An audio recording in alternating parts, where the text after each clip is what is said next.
Bonjour à tous, dernier épisode de Demain nous appartient. Notre actualité du jour portera sur Demain nous appartient. Spoiler. Aurore est de retour à 7.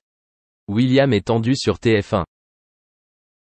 Mardi 27 février 2024 dans Demain nous appartient.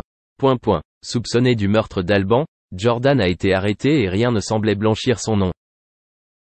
Quant à Maud, la relation supposée entre Camille et Diego crée une véritable tension.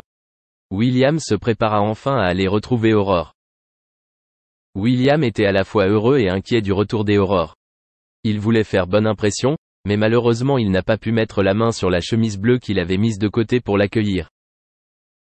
À l'hôpital, le stress de William a continué d'augmenter. Ce qu'il ne sait toujours pas, c'est que la chemise qu'il recherche si désespérément est celle que porte Nordine. Le soir, William finit de préparer une soirée romantique quand Aurore arrive. De retour à 7, Xavier déchante vite, tout comme ses deux filles, Maud et Camille. S'il était heureux de revoir leur père, il n'était pas forcément content d'apprendre qu'il comptait veiller sur eux lors de la visite. Peu de temps après, alors qu'elle va à l'école avec Ryan, Maud rencontre Diego et se montre particulièrement froide envers lui.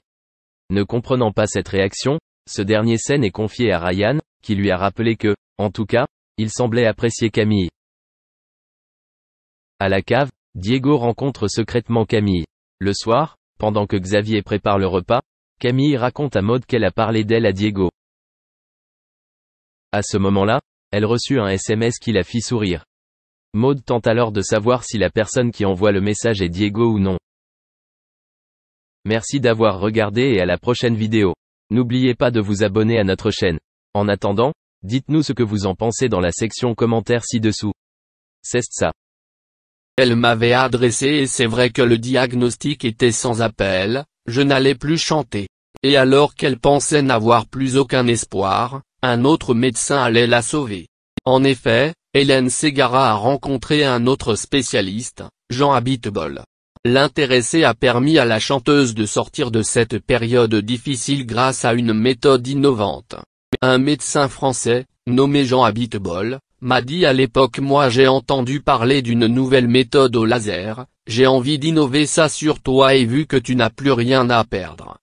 Allons-y. Il a filmé une opération qui était une grande première, il a sauvé ma voix. Jean Abitbol est aujourd'hui un médecin mondialement connu.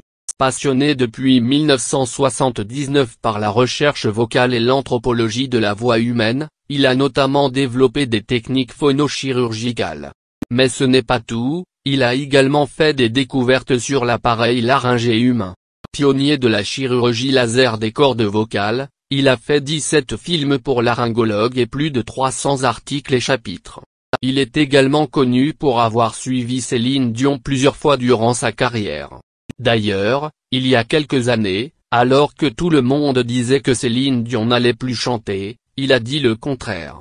C'était sur le plateau de TPMP.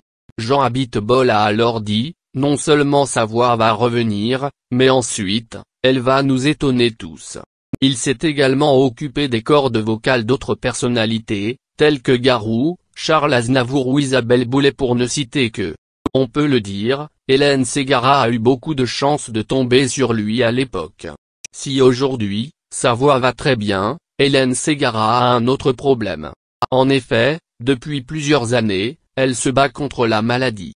La chanteuse est atteinte d'une maladie oculaire rare. Une dégénérescence